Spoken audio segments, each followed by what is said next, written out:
Nah, misalnya nih, ibu sudah mendiagnosa si anak ini anak visual.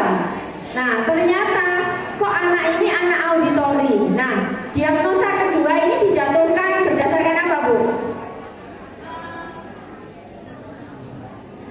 Bu Ruci di situ aja biar nggak riwari. Ya, oke. Diagnosa kedua yang saya katakan.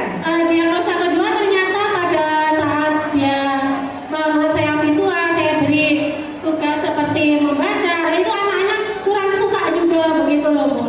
Oh, bukan berarti diagnosa ibu salah, ya kan? Bukan berarti diagnosa ibu salah. Bisa jadi bacaannya dia memang nggak suka, ya satu. Nah, terus tips dari saya yang sudah dilaksanakan di sekolah saya nih Bu Septi, itu memang mendiagnosa gaya belajar itu gampang-gampang susah, banyak susahnya tapi, ya, sehingga sekolah saya nggak mau beresiko. Nah, kami kerjasama dengan lembaga untuk menentukan gaya belajar anak itu apa, gitu ya. Karena bisa jadi kayak tadi Bu Septi, anaknya mungkin takut salah, nyontek temannya atau bagaimana. Meskipun sebenarnya ciri khas anak auditori, visual, kinestetik itu bisa tampak sehari-hari. Tapi kalau ibu nggak mau ambil resiko, gitu ya, saya sarankan ibu bisa kerjasama dengan lembaga yang lain, gitu ya. Itu yang pertama. Kemudian kalau misalkan assessment di awal pembelajaran kan tidak hanya untuk mengkategorikan anak ini visual, auditori atau kinestetik ya Bu ya. Saya juga melakukan assessment awal pembelajaran untuk mengetahui minat siswa. Siswa suka apa? Nah, ini yang jarang salah. Itu ada anak yang suka memasak, ada anak suka jaranan, ada anak suka olahraga, ada anak suka musik. Nah, berbekal inilah Ibu, saya melakukan diferensiasi pembelajaran di kelas. Jadi gambar-gambar tentang olahraga, gambar-gambar tentang ini, bacaan tentang memasak, bacaan tentang jaranan, bacaan tentang olahraga, kayak gitu ya Bu ya. Jadi untuk asesmen awal pembelajaran jangan hanya dipakai untuk mencari data gaya belajar siswa. Ada banyak sekali data yang bisa kita ambil dari proses asesmen tadi. Itu misalkan tadi kayak minat siswa. Yang kedua, latar belakang sosial ekonomi siswa. Itu. Terus karakter siswa. Terus ada siswa yang suka belajar dalam kondisi kelompok, ada suka yang klasikal, ada yang sendiri kayak gitu. Jadi jangan asesmen awal pembelajaran itu melulu hanya soal gaya belajar tok, gitu ya. Itu Bu Septi. Terima kasih. Semangat Bu Septi. Terima kasih. Berarti mau tanya lagi Bu. Berarti tadi akhirnya tanya dipancing berarti. Setelah kita mengetahui minat anak, misalnya ada yang memasak, jaranan begitu, berarti kita menyiapkan beberapa bacaan tentang minat anak di satu waktu yang sama, begitu ya Bu? Oke, berarti ini sudah masuk dari asesmen, kita masuk ke diferensiasi ya. Oke, karena saya tadi sudah menyentil itu, maka saya akan bertanggung jawab Bu. Jadi saya beri satu contoh ya, contoh prakteknya.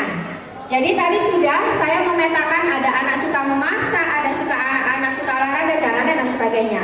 Kemudian ada sebuah pembelajaran, tujuan pembelajarannya adalah anak bisa membaca tanda waktu dalam bahasa Inggris. Membaca tanda waktu. Tujuan pembelajarannya sama, itu untuk satu kelas. Nah, tapi saya menyediakan bacaan berbeda-beda Bu Septi. Ada bacaan tentang memasak, tapi di dalamnya ada tanda waktu. Ada bacaan tentang olahraga, di dalamnya ada tanda waktu. Saya sediakan bacaan tentang jaranan, di dalamnya tetap ada tanda waktu. Sehingga satu kelas itu tetap belajar tujuan pembelajaran yang sama, tetapi konten yang dia pelajari beda. Maka sesuai saya minatnya. betul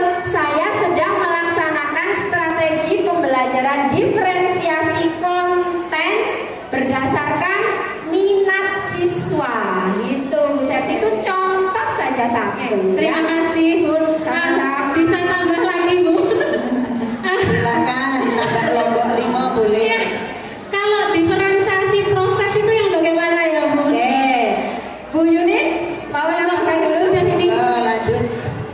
Ini kayaknya aji mumpung ini 2 orang ngerjain saya. Ya, monggo lanjut. Mumpung ada instruktur.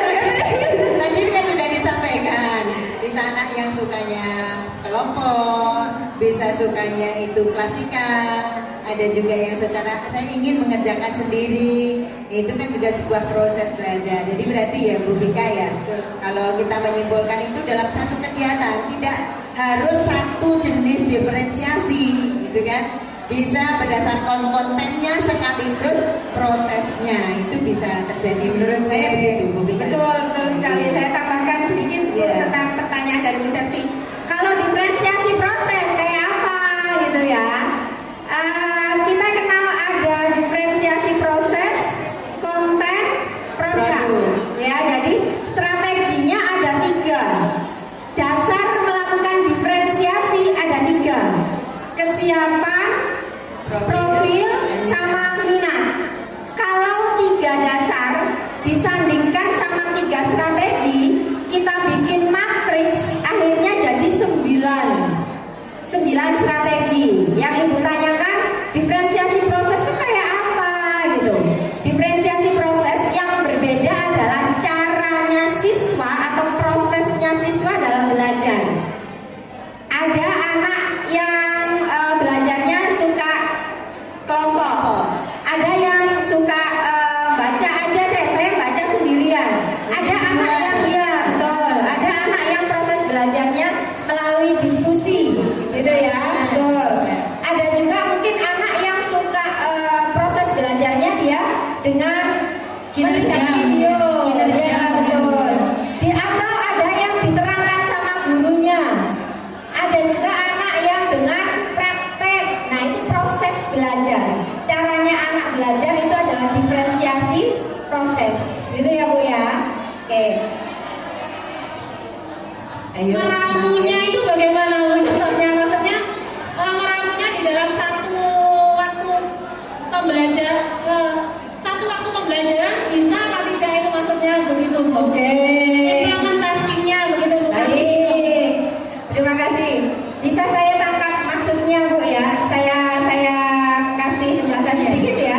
Dilayani Bu Vika kok nggak minta dikirimi dokumen contoh. Bu, saya sambil promosi. Saya bikin buku ya Bu. Boleh kalau ini beli. Saya bikin buku contoh praktek pembelajaran diferensiasi di SD ada, di SLB ada, di SMP ada, di SMA dan SMK juga ada. Ada contoh pembelajarannya plus modul ajarnya pun juga ada, gitu ya. Ini promosi ya. Ini promosi, tapi pertanyaan tetap saya jawab ya. Saya jawab. Oke, gimana Bu cara implementasinya? Ibu lihat dulu tujuan pembelajarannya. Ada tujuan pembelajaran yang hanya bisa pakai satu diferensiasi. Ada juga yang bisa pakai 3-3-nya. Ada juga yang sama sekali nggak bisa. Jadi nggak usah maksa, ya, nggak usah maksa. Nah terus misalnya kalau diferensiasi proses, saya kasih contoh nih ya. Saya mau ngajar daur air, oke. Nah, saya pakai media akuarium yang bisa mempraktekkan proses daur air itu Bu ya. Nah, maka di situ ada anak yang belajarnya dengan cara melihat proses daur air tadi. Itu. Pada saat itu juga saya menyediakan gambar tentang daur air, bagan tentang daur air. Nah, ada anak yang hanya berproses dengan cara melihat gambar, dia paham daur air itu seperti itu loh, gitu. Saya juga pada saat itu saya juga menjelaskan kepada anak. Ada anak yang berprosesnya hanya dengan mendengar cerita saya, dia sudah paham daur air seperti apa. Nah, itu salah satu contohnya. Contoh diferensiasi proses. Tujuan pembelajarannya satu kelas sama, tapi proses belajarnya yang beda-beda. Itu ya Bu Septi. Oke.